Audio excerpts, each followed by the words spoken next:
Good day, I'm Stephen McHugh, and this is your JIS News for Wednesday, May 25. The island's first National Identification System NIDS enrollment site will be ready by August. That was the commitment given by Minister without Portfolio in the Office of the Prime Minister, Floyd Green, as he made his contribution to the sectoral debate in Parliament Tuesday. The first NIDS enrollment site is in Kingston, and another 5 are to be in operation in the country's capital by year's end. Continuing on that trajectory, Madam Speaker, we will expand beyond our pilot, which will start in Kingston and St. Andrew, and we will put in an additional 8 sites in early 2023 in Greater Portmore, Mandeville, Old Harbour, Black River, Morant Bay, Ocho Rios, Port Maria, and of course, Montego Bay. By the mid-2023, Madam Speaker, we expect that all other parish capitals will have enrollment sites. Minister Green also unveiled the island's first NIDS card alongside Prime Minister Andrew Holness. He says the National Identification Card Production Centre is 97% complete. The NIDS software, which powers the rollout of the ID cards, is 90% complete. Minister Green says a memorandum of understanding is to be signed with several financial institutions in 2 weeks' time. The agreement will test the ID cards and is aimed at simplifying the process of opening a bank account when the NIDS is implemented. The Ministry of Health and Wellness is advising that there are no cases of monkeypox reported in Jamaica at this time.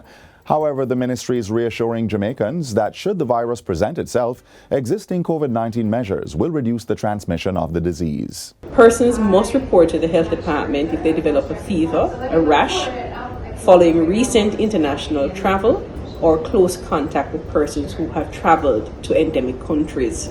Healthcare workers must also have a heightened sense of awareness of this disease that has been spreading in some countries and report suspected cases to the health department. Monkeypox is a rare disease that is similar to smallpox and can be transmitted by contact and droplet exposure. Over the last 2 weeks, monkeypox outbreaks have been reported in Europe, North America, and Australia. Most of those cases have been linked to persons with recent travel to countries in West Africa where the virus is endemic. The World Health Organization has reported that the current outbreak is spreading primarily through sexual contact.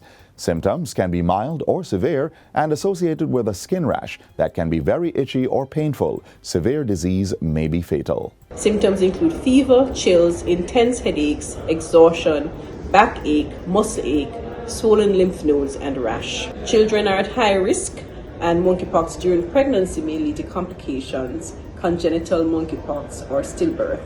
Government has received €16.69 million in grant funding to address environmental and climate change challenges on the island. This is being facilitated through a financing agreement between the state and the European Union (EU) under the Improved Forest Management in Jamaica program. Among the targets is the completion of work to declare the cockpit country a protected area. Minister of Finance Dr. Nigel Clark says the grant has been critical in advancing policies and programs to bolster Jamaica's environmental protection efforts. The achievements of this grant and the policies that it has supported include the fact that we have improved the legislative and policy framework around forestry management. We have been able to improve our watershed management.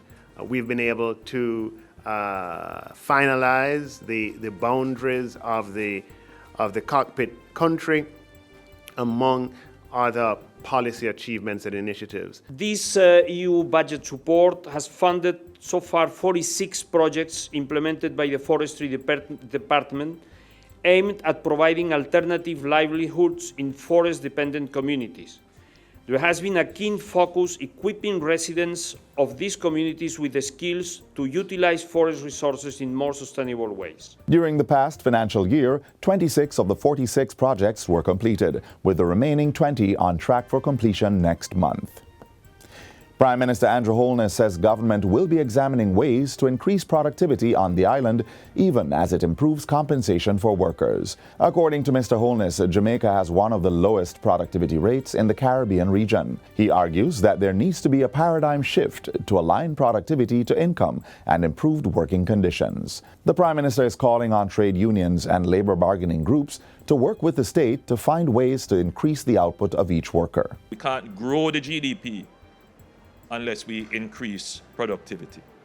But we recognize that the workers have a genuine claim, and we must, as best as possible, address that claim and at the same time engage this new frontier of our labor relations. How do we improve productivity?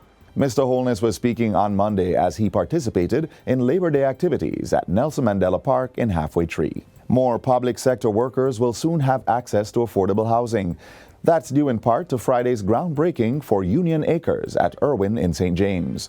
The development, which sits on 20 acres of land, will involve the construction of 144 two-bedroom detached units built exclusively for civil servants. Union Acres is a partnership involving the National Housing Trust, the Jamaica Civil Service Association, and the Jamaica Confederation of Trade Unions.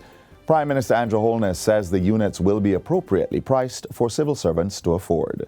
They will also be built with climate change in mind. It's not just the houses that have to be strong and resilient, but we must ensure that the infrastructure is also strong and resilient and caters to the wellness of the people who live in the community. Units are being constructed in phases, with the first set of homes to be delivered by March 2023. And finally, Jamaica now has the backing of the Republic of India for its Commonwealth Secretary-General candidacy. Foreign Affairs Minister Senator Kamina Johnson-Smith is vying for the top post when the Commonwealth heads of government meets in Rwanda next month. On Tuesday, Prime Minister Andrew Holness welcomed the endorsement, saying it's indicative of the confidence enjoyed by Minister Johnson-Smith. Mr. Holness adds that the support will add to the growing momentum of our campaign. India's backing complements those issued by the United Kingdom, Trinidad and Tobago, Singapore, and the Maldives. And that's it for JIS News Today. I'm Stephen McHugh. Thanks for watching.